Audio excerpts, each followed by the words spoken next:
Bom, vamos falar hoje sobre o tratado da verdadeira devoção da Santíssima Virgem. Né? Parece que é uma aula grande, que eu escrevi muita coisa, mas não é não. É bem curtinha e a gente precisa falar do tratado, né? Que a apostila ela faz uma menção, uma explicação ótima sobre a relação de Nossa Senhora com a nossa vida, a importância da devoção a ela. Só que ficou tão curto que eu falei, vamos falar então de São Luís Maria Grimond de Montfort e vamos explicar o tratado. Aí eu queria saber de cada um de vocês, vou começar por mim, sobre quem já fez o tratado. Eu fiz há 8 anos atrás, aqui com as servas lá de, né? Você fez nesse ano também? Fez, eu lembro de você. Fez também, né? 8 anos atrás. Depois ela voltou. Elas voltaram. A volta eu queria fazer. Você fez? Então, você fez? Eu fiz no dia de Nossa Senhora de Páscoa ali na igreja de São José. Mas você fez o tratado de São Luís? Tá, porque tem umas outras consagrações aí. Eu não sei se a igreja continua fazendo. Ficou só dele, né? Já fez, Cláudia? Não. Né? Valmir? Denise, não. Não. Então, é legal que a gente vai reviver. Eu estudando, eu revivi tudo aquilo que a gente... Tinha os papéis, tinha umas coisas bem legais. A gente vai reviver e... Uma coisa que é importante também, desculpa. Não, tranquilo. Né? Mas, assim, é bom que convide, porque tem muita gente que fez, a gente pode renovar. Isso, eu queria muito renovar na minha. Meu livro, o Tratado de Sequei, eu gostaria de... Isso. É importante pra caramba. E pra quem não fez, vai dar um aperitivozinho pra querer fazer, porque é uma coisa realmente... E aí eu vou falar exatamente como aconteceu, o que o Papa João Paulo II fez para essa devoção ficar cada vez mais, né, a gente ser de Maria, né? Então, algumas coisas que eu pesquei aqui para a gente conversar na apostila, né? Só Cristo nos leva a Deus Pai, mas alguns caminhos nos levam a Cristo. E para São Luís, Maria é o melhor caminho, né? É mais agradável a Deus chegarmos até Ele pelas mãos de Maria. Então, olha só a intercessão dela, como seria melhor a gente chegar, imagina a gente vai chegar no céu, vamos ser recebidos por Maria, que vai nos encaminhar a Deus, né? A Deus Pai. Para santificar as almas, Deus quer servir-se de Maria, como Ele serviu de Maria, primeiro sacrário, né, de Deus na humanidade dele. Maria, ela tinha o livre-arbítrio, ela tinha as tentações normais, mas ela não deixava sair por impulsos carnais, né? Por ela ser muito virtuosa, não aceitar o pecado, ela tinha já isso, né? Era natural dela, né? Talvez pela infusão do Espírito Santo na vida dela. Eu tenho estudado muito, estou finalizando os dons do Espírito Santo, como é importante você estar em estado de graça para que os dons do Espírito que você recebe no batismo exerçam na tua vida. Né? E não só estado de graça, mas ele cada vez mais fazer essa obra no processo, no seu caminho de santidade. Porque uma coisa é você tá começando, tá em estado de graça, tá começando na santidade, tá crescendo em virtudes, os dons do Espírito Santo estão ali, eles vão trabalhar ali. Mas imagina você crescendo, você sendo uma pessoa mais avançada, o quanto esses dons da sabedoria, do conselho, da piedade, quanto isso vai crescer na sua vida, né? E a gente não está falando aqui só de virtudes humanas, que a gente pode crescer em paciência, em temperança, mas a gente está falando de coisas que o Espírito Santo faz na gente, né? Que fez muito em Nossa Senhora. Eu lembrei disso, eu fiz questão de falar, porque ela é o exemplo não só de virtudes, mas como a ação do Espírito Santo nela. Desculpa. Não, eu quero que vocês falem, pelo amor de Deus. Assim, isso é o nosso movimento. Esses dons que o Léo está colocando é aquilo que são exercícios dentro do grupo de oração. Entendeu? É dentro da nossa própria vida, por exemplo, a paciência, claro que é dentro da nossa própria vida, mas também dentro da própria igreja, quantas vezes a gente precisa ter paciência com algumas situações. Mas os dons infusos, o falar em línguas, tudo isso nasce daí, ó. E aí vai. Nasce desse comentário fantástico pelo Léo, que é muito pertinente a todo o movimento da renovação carismática. Jesus transmitiu primeiro a Maria seu legado. No parágrafo 24 do tratado, ele vai dizer: Deus por pai, Maria por mãe. Como na geração natural e corporal há um pai e uma mãe, assim também na geração sobrenatural e espiritual há um pai, que é Deus, e uma mãe, que é Maria. Todos os verdadeiros filhos de Deus e predestinados têm a Deus por pai e a Maria por mãe. E quem a não tem por mãe, não tem Deus por pai. Eis porque os réprobos, como os heréticos, os cismáticos e etc., que odeiam ou olham com desprezo ou indiferença para a Santíssima Virgem, não têm Deus por pai, ainda que disto se gloriem, porque não tem Maria por mãe. Pois se a tivesse por mãe, honrá-la-iam e amá-la-iam, como um verdadeiro e bom filho ama e honra naturalmente sua mãe, que lhe deu a vida.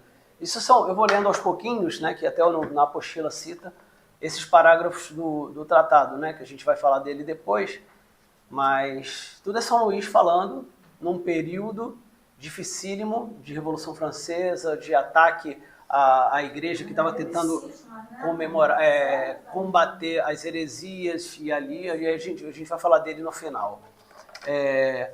Então o tratado é aceitar Maria por mãe. Quanto mais nos assemelharmos à nossa mãe, muito mais estaremos sensíveis ao Espírito Santo. Então, quanto mais a gente se relacionar, mais a gente vai estar sensível ao esposo dela. Maria pega no colo, a gente cantou a música, nos ensina a ficar em estado de graça para recebermos, então o que eu falei, sem medidas, esse batismo no Espírito Santo, né? Esse batismo no Espírito Santo é o quê? É a gente reviver as graças batismais que a gente tem. E é uma das etapas aí. A gente vai ver ali, mais para frente. Você vê que tudo interliga, né? O Espírito Santo, ele trabalha por Maria e Maria na nossa vida. E esse é o tempo da igreja. A gente já saiu da papinha, né, Márcia? A gente já tem um alimento sólido aí. A gente está no tempo da igreja. Então a gente tem que vivenciar esses movimentos da igreja agora para a nossa vida. Não tem mais Antigo Testamento, a situação de Cristo na cruz salvando. Agora a gente vai viver tudo que ele deixou. Jesus serviu-se de Maria no início, sua principal intercessora. A fidelidade de Maria com Deus é tão grande que ele, na pessoa do Espírito Santo, a tomou por esposa. Maria sempre fiel e fecunda. Maria, rainha dos mártires. Seu sofrimento na paixão uniu eles aos sofrimentos de Cristo. Aquele sofrimento dela na cruz, né, com São João do lado, ela acabou unindo esse sofrimento com Cristo, e aí ficou sendo a rainha dos mártires. Assim, ela obtém para os membros do corpo místico de Cristo toda a sorte de graça e depósito dos méritos infinitos do Filho. Vamos agora falar da humildade de Maria. Todo mundo sabe, ela se ocultou da vida pública e nos evangelhos, né? Os evangelhos citam ela, mas ela não participa. E citam muito pouco. As dores do parto, né, seriam as dores do Calvário. Ela está pronta para aliviar todos aqueles que a recorrem, né? Então, uma mulher com dores no parto recorre a Maria, Tudo que invoca Maria, né? Não tem uma palavrinha que fala isso. Caminho e da busca de Jesus por meio de Maria. A apostila fala para a gente ler aqui o 50. Vamos falar caminho e da busca de Jesus por meio de Maria. Deus quer, portanto, revelar e manifestar Maria, a obra-prima das suas mãos, nesses derradeiros tempos. Por 4 motivos. Porque ela se escondeu neste mundo e se colocou mais abaixo do que o pó, na sua profunda humildade, tendo obtido de Deus, dos seus apóstolos e evangelistas, que não fosse manifestada, né? Foi o que eu falei aqui, ela se oculta no período da vida pública de Jesus. Porque ela também é obra-prima saída das mãos de Deus, tanto na terra pela graça como no céu pela glória. Por isso Deus quer, por meio dela, ser louvado e glorificado sobre a terra pelos viventes. Então, vamos louvar e glorificar a Deus por Maria, né? Deus quis assim. Sendo a aurora que precede e descobre o sol da justiça, Jesus Cristo, Maria deve ser conhecida e vista para que Jesus o seja também. Visto ser ela o caminho por onde Jesus Cristo veio a nós da primeira vez, sê-lo-á ainda quando ele vier pela segunda, embora de maneira diferente. Então ele veio por meio de Maria e com certeza vai voltar por Maria, né? Tanto que nas aparições, a aparição de Fátima, menino Jesus aparece no colo de São José no final, então sempre tem a menção, e aí a gente vai falar na frente que tudo de Maria, e São Luís fala muito isso, é cristocêntrico, é sempre ligado a Cristo. Se tem Maria, é por Cristo, para Cristo. A mediação, é o que a gente está falando aqui. Jesus nos media ao Pai e pelo batismo no Espírito Santo nos faz compreender que é agradável ao Pai, que também chegamos ao Filho e ao Espírito Santo pelas mãos de Maria. Intercessão perfeita, pois agrada a qualquer pessoa da Santíssima Trindade, né? Então, pelo batismo, a gente passa por Maria e a gente agrada o Pai, o Filho e o Espírito Santo. Até que no início do texto ele fala, em honra a Deus Pai. Filha, em honra a Deus Pai, em honra a Deus Filho, em honra a Deus Espírito Santo. Sobre o tratado da verdadeira devoção à Santíssima Virgem. A gente vai falar agora um pouquinho do tratado, né? E de São Luís. Eu vou passando para vocês aqui, para vocês darem uma olhada. E aqui depois eu passo os exercícios espirituais. Vai dando só uma olhada. Maria é um lugar santo. Uma das frases que mais me chamou a atenção no tratado foi: Maria é um lugar santo. É o santo dos santos, em que se formam e modelam os santos. Agora a gente vai, antes da gente falar do quadro, então, que o quadro é o resumo do livro, né, as etapas, vamos falar um pouquinho do livro e da vida de São Luís.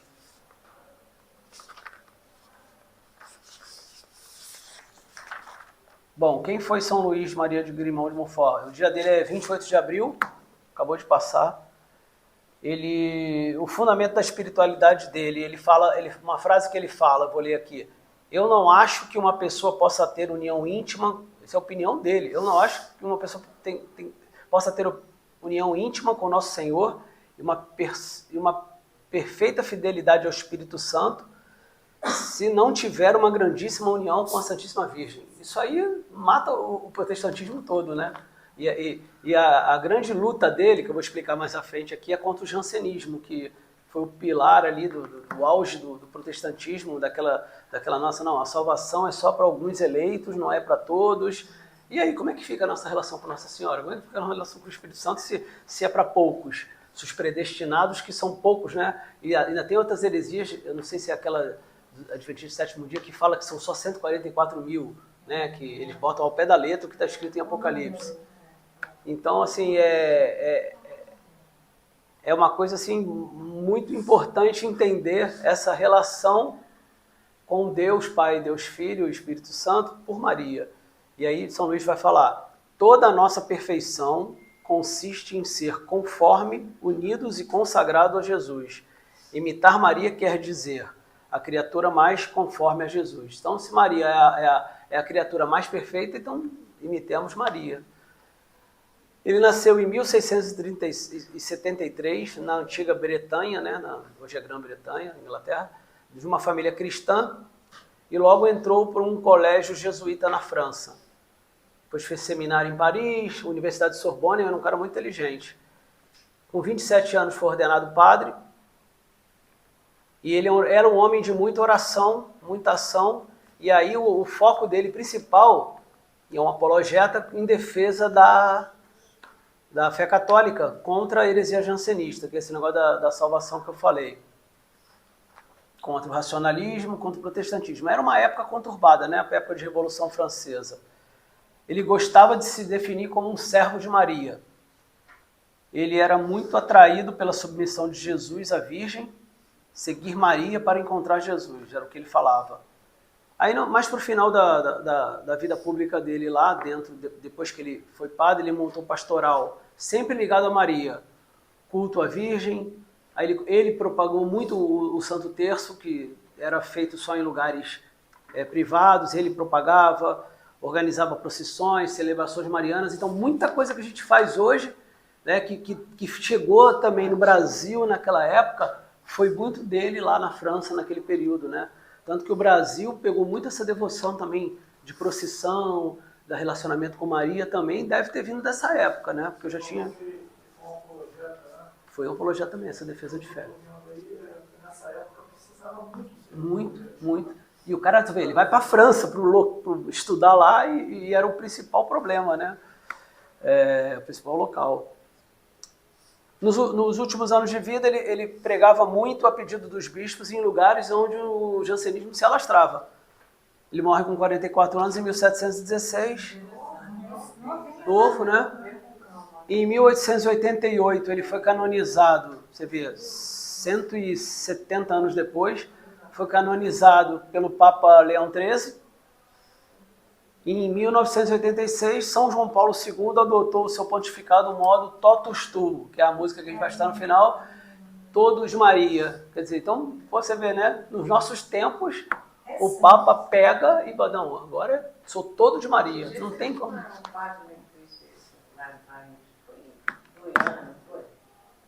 Foi, é o Francisco Amaral. Também escolheu como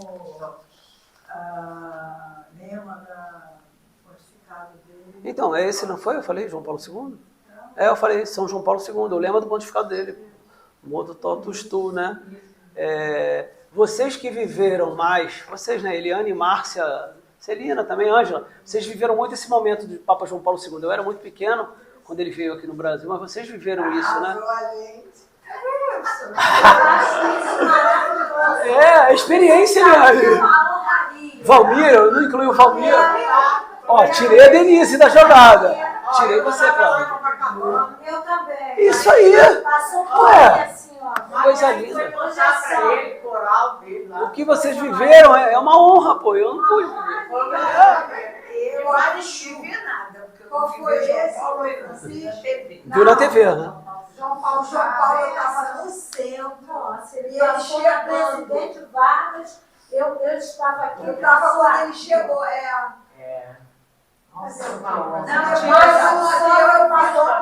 Mas vocês identificavam esse lado mariano dele, Eliane? Vocês identificavam aqui quando eu vi do lado mariano dele? No dia que ele chegou, eu estava no centro. Aí foi tranquilo, porque ele veio passando e No passou. centro da No cidade. centro da cidade. No centro Pô, você não era novinha não, Vânia? Você já tinha... Eu era novinha. Ah, tem que falar, né? Eu também Ele era passeava assim. na atual conjuntura, né? Hoje eu ouvi assim. Eu era novinha. Hoje eu ouvi assim. Olha, pela disposição que eu tenho, que você tem, eu queria ter pelo menos a minha parte. Eu falei, glória a Deus. Nossa Senhora está à disposição. Isso aí. Para terminar de falar de São Luís, ele então foi fundador das Filhas da Sabedoria e da Companhia de Jesus. Ele foi um dos fundadores da Companhia de Jesus. O tratado foi redigido em 1712, né? Em 1712.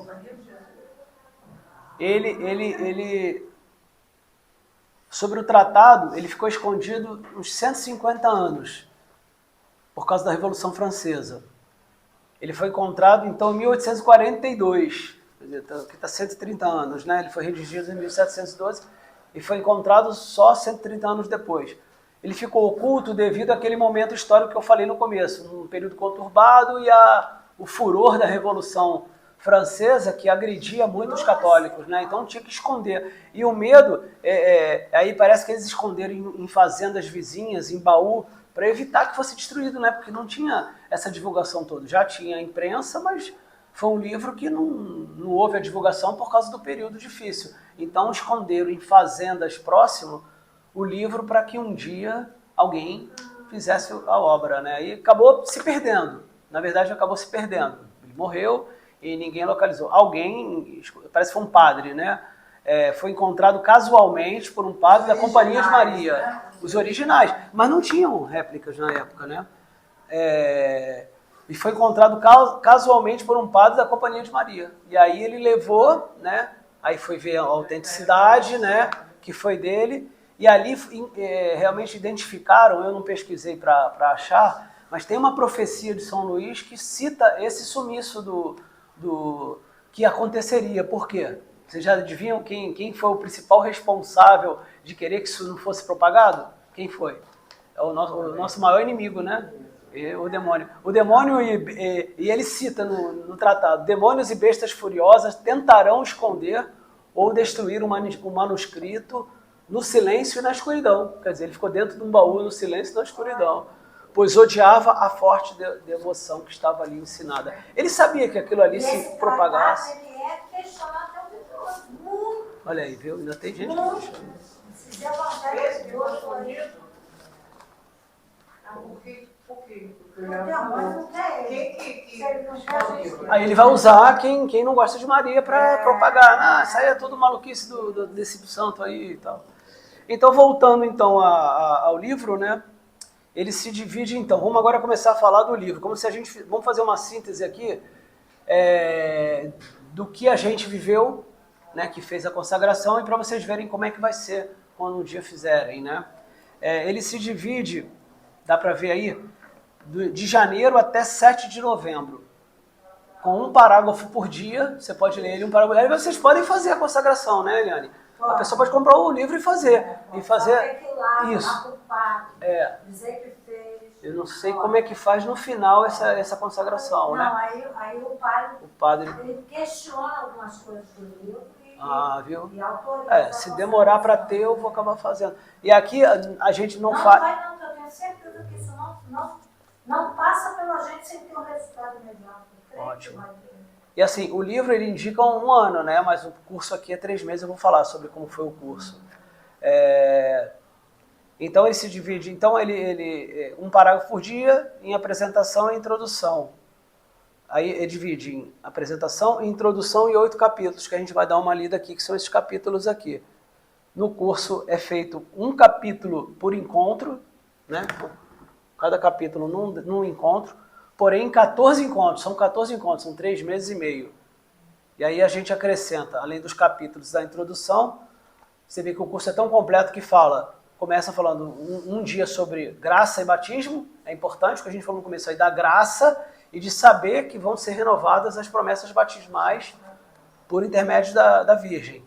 O conhecimento básico de pecado, vícios e virtudes, para você ser todo de Maria, você precisa saber o que é pecado, não tem que se livrar do pecado. Tem que saber o que é virtude para igualar as virtudes dela e fugir dos vícios.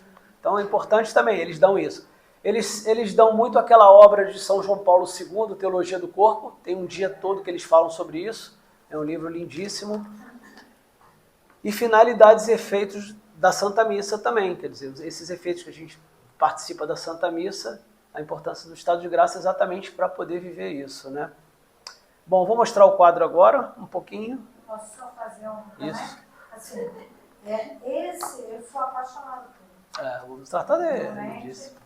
assim, eu faço, vocês sabem o quanto que eu gosto, estudar para mim é algo muito importante, que aquele que sabe um pouco, nunca vai saber tudo. Ninguém está pronto, gente. Essa é a realidade. Pode ser doutor sobre uma questão da igreja, mas não vai saber o que é a igreja. Isso aí. Então, assim, o que eu mais fiquei impressionada com esse curso, essas servas de Maria, eles falam algumas Esse aqui é o coisas curso. a nível- Dá uma olhada, vai passando para cá. a nível de formação que é muito profunda. A gente nem acredita que elas possam tocar em coisas tão profundas. Isso aí. Porque eu não vou conseguir tocar aqui em coisa profunda. Eu estou fazendo uma síntese e mostrando detalhes do tratado. E falando da importância do Espírito Santo nesse relacionamento com Maria. Mas esse toque da graça, elas dão. Você vê, são freiras, né? Então, assim, a devoção delas e como a gente precisa ter esse relacionamento com Maria. Vamos falar agora desses casos. Essa consagração, desculpa aí, Delora, Sim. só curiosidade, essa consagração, aquele pessoal que usa o vermelhinho lá... Eu acabei de Não, falar, isso aí é o Sagrado Coração de Jesus. A gente está no mês dele. É outra coisa. Maria Sagrada é aquela azul. Não, É o... azul é outra coisa. Fala do azul, que é a... Na verdade, assim, há hoje dentro da igreja Isso aqui é especificamente sobre esse sacerdote, tudo aquilo que ele sentiu, toda a história da vida dele. Olha a colocação que ele fez, o próprio diabo fez isso aqui desaparecer por um tempo grande da igreja. E quando isso reaparece, há um Papa que diz, eu sou todo de Maria. Olha como isso Sim, mas eu quero entender, Diana, é o seguinte, quando você faz esse curso, você é consagrado a Maria? Isso. Total. Isso que eu vou perguntar, essa consagração. Vou explicar aqui. Visualmente, tem alguma... É a cadeia. Você vai lá. Tem mais coisa, não é só cadeia não, tem um monte de coisa. Importância da responsabilidade de quem usa isso e Isso sabe aí. ficar sempre na, Isso aí. como se diz, aquela responsabilidade, aquele... Você é todo de Maria.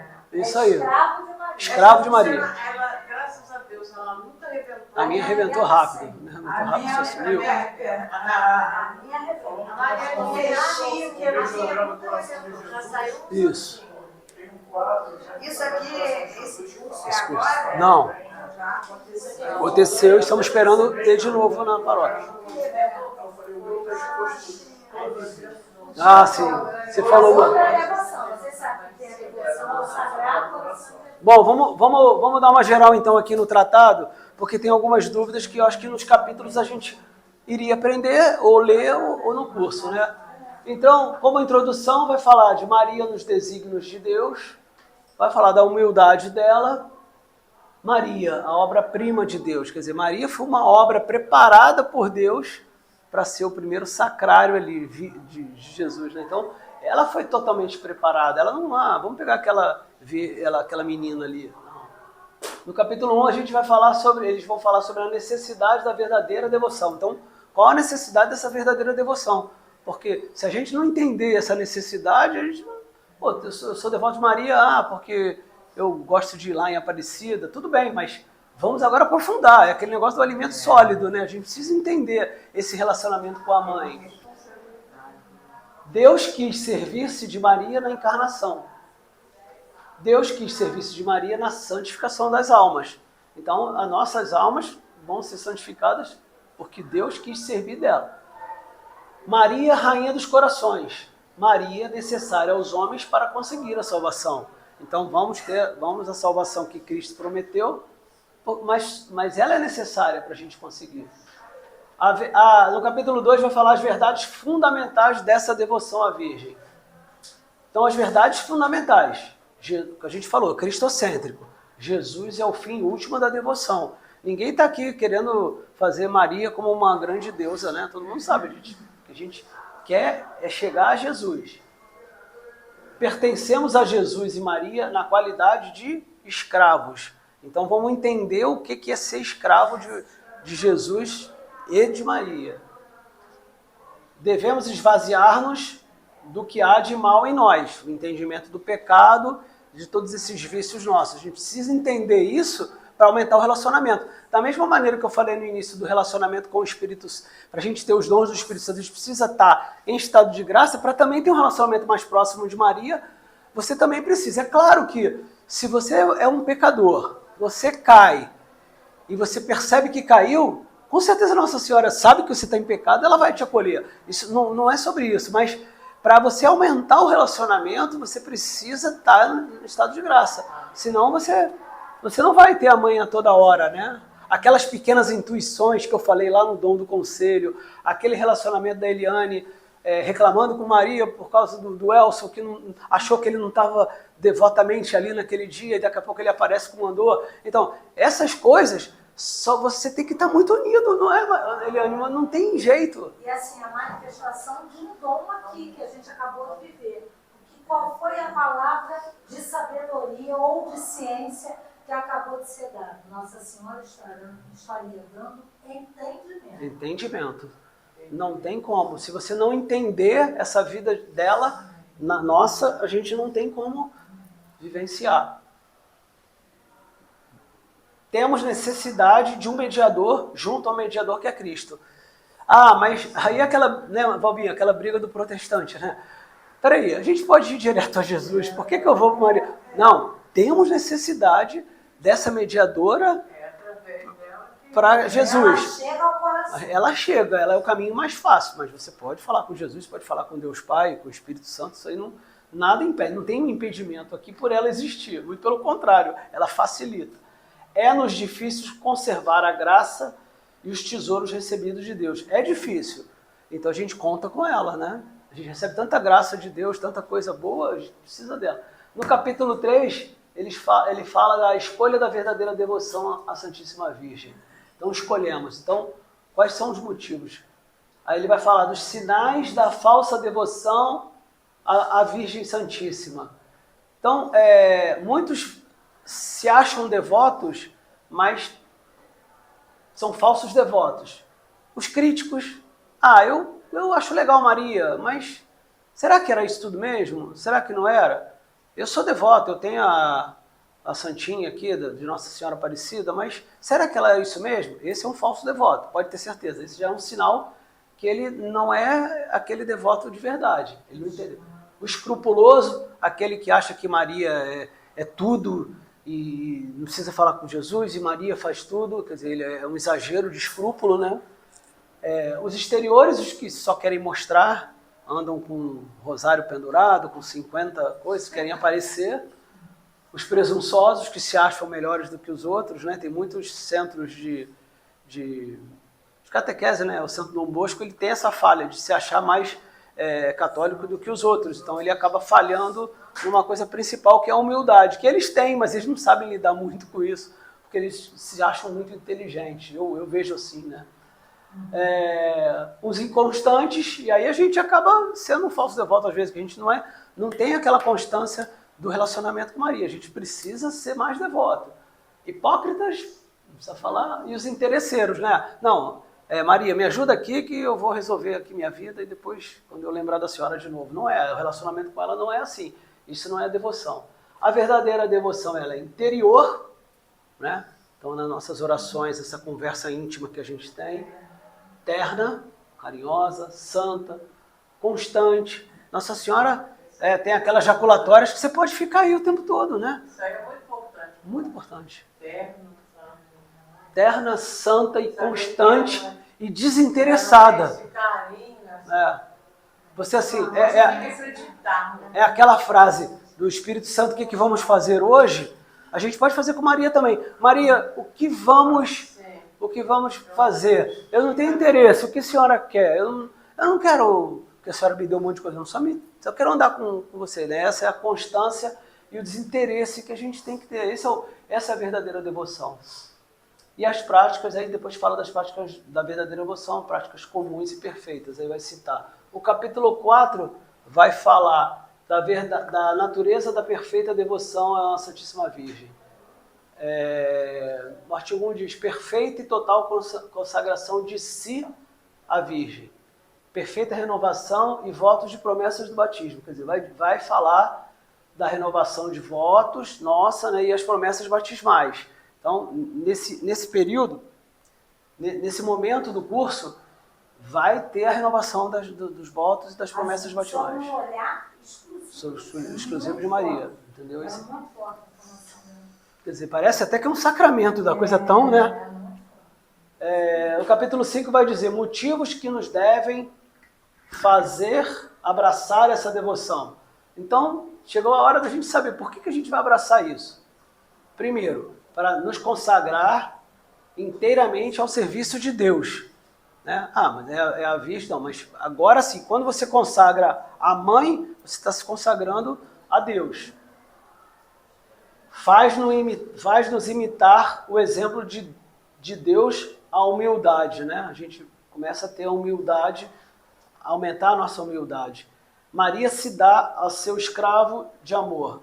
Ela purifica nossas obras. É um meio excelente para procurar maior glória de Deus. Quer dizer, você vai procurar essa glória de Deus que a gente quer encontrar um dia, ela é o melhor meio. Conduz a união com o nosso Senhor, né? É uma cristocêntrica. Dá grande liberdade ao Espírito. Essa liberdade do Espírito trabalhar em nós, a nossa devoção de Maria, ela vai fazer isso, né? Quando a gente pede, vem Espírito Santo, pode pedir Maria. Tanto que no nosso início do ciclo carismático aqui, a gente sempre cita Maria e, de preferência, rápido, né? Não deixa para citar Maria mais à frente. Tem que citar logo, tem que trazer ela mais rápido possível ao nosso grupo, né? É sempre importante. Causa grande vantagem para o próximo. Então, se a gente está bem, está feliz, é o que reflete na nossa família, né? Ver uma pessoa mariana, com certeza, muitos de nós tivemos a devoção através de nossos avós, nossos parentes, e com certeza era essa consagração da pessoa que trouxe essa vantagem para nós, né? O próximo daquela pessoa. E é um meio admirável de perseverança. Quer dizer, por a gente querer ser devoto constantemente, a gente vai perseverar no relacionamento com Maria e a Deus. Para terminar, esses últimos 3 capítulos, vai falar da figura bíblica, aí tem a história de Rebeca e Jacó, o Jacó era dos predestinados, Esaú dos réprobos, aí tem que ler a história direitinho, que lá cita um monte de coisa disso, eu estava dando uma geral. Maria Virgem e seus escravos de amor, ela ama, né? Maria Virgem e seus escravos de amor, somos nós. Ela ama, ela sustenta, ela guia, ela defende, protege e intercede. Olha quanta coisa ela faz. Capítulo 7 vai falar os maravilhosos efeitos de uma alma que lhe é fiel. Quer dizer, somos fiéis. Então, olha só os efeitos que a gente pode ter. O conhecimento e desprezo de si mesmo. A gente vai se conhecer e vai se diminuir para que Deus cresça. A participação da fé de Maria, a gente vai ter aquele relacionamento maior com a fé que ela teve, né? E a gente vai ter também. Graças do puro amor, a gente vai entender essa pureza do amor. Grande confiança de Deus em Maria. A comunicação da alma e do espírito de Maria. Transformação das almas em Maria, a imagem de Cristo. E a maior glória de Cristo. Então, no capítulo 8 são as consequências, né? Então, quando você se consagra, tem as práticas particulares, exteriores e interiores. Exteriores é a própria consagração. Então, você é um consagrado.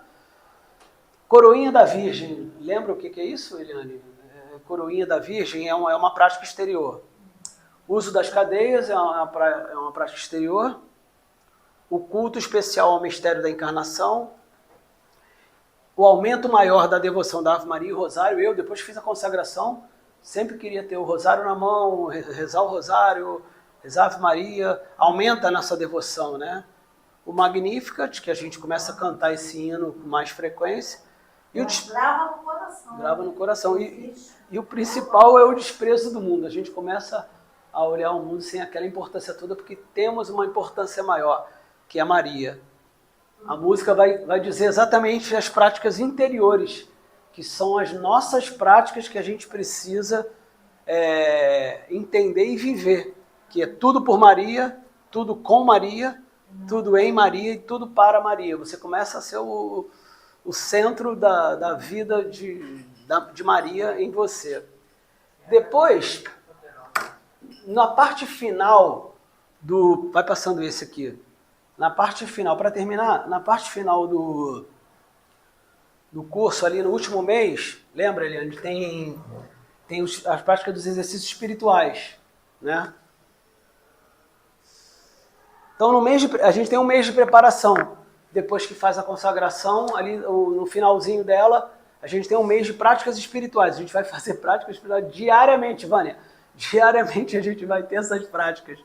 E eu lembro que era difícil, porque você tem um dia mais complicado, tem que fazer. Para você se consagrar, são 30 dias. Então, ali a gente geralmente do dia 8 de novembro a 9 de dezembro. São 32 dias essa prática. O primeiro dia é a apresentação, esse livrinho aí vai falar, vai passando o livrinho, Celina, dos exercícios. Dos exercícios. Então, o primeiro dia é a apresentação dos exercícios, o segundo dia é se preparar e depois os 30 exercícios. E aí, o mês de preparação vai falar os 12 dias preliminares, né? Dos primeiros meses, que é sobre o desprezo do mundo. Exatamente essa parte aqui que a gente vai fazer exercícios para aprender esse desprezo do mundo. Depois, mais 6 dias, conhecimento de si mesmo. mais 6 dias conhecimento de Nossa Senhora, mais 6 dias do conhecimento de Jesus, e depois você sobra ali dia 10, 11, 12 de dezembro, geralmente escolhem o 12, né, que é a Nossa Senhora de Guadalupe. Eu também fiz. Que os exercícios vão acabando ali, pertinho do dia 10, dia 11, e eles consagram, né? Eu não fiz. Mas é sempre Eles consagram, Guadalupe, né? Porque exatamente bate com o que o livro indica. É uma data mariana. Mas dia 8 também. Dia 8 também, né? Eu acho que dá para acelerar um pouquinho e terminar dia 8 também, né? Mas a prática mais é... Amanhã também, dia 9, não tem alguma coisa também sobre Maria? Não. Dia 9 de dezembro, não. Amanhã. Amanhã. Imaculada Conceição. E a Guadalupe é 12. 12. De dezembro. Então, uma frase que São Luís falou para a gente fechar aqui, uma grande graça que Maria conseguirá para nós é a ajuda para perseverarmos firmemente junto de Jesus, obedecendo sempre suas inspirações e fazendo-nos surdos ao barulho do mundo. Isso é muito difícil, né? Então a gente precisa estar muito nesse relacionamento para viver. Atrai-nos, ó Virgem Maria, ao perfume de vossas virtudes. Atrai-nos.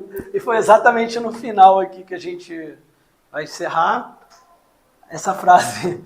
Atrai-nos, ó Virgem Imaculada, ao perfume de vossas virtudes. Quer dizer, você aumentar as suas virtudes em relação às virtudes de Maria, né? Eu acho que isso aí é o principal da nossa vida. Imitar as virtudes de Maria, né?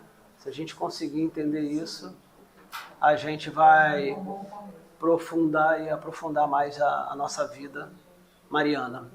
Amém?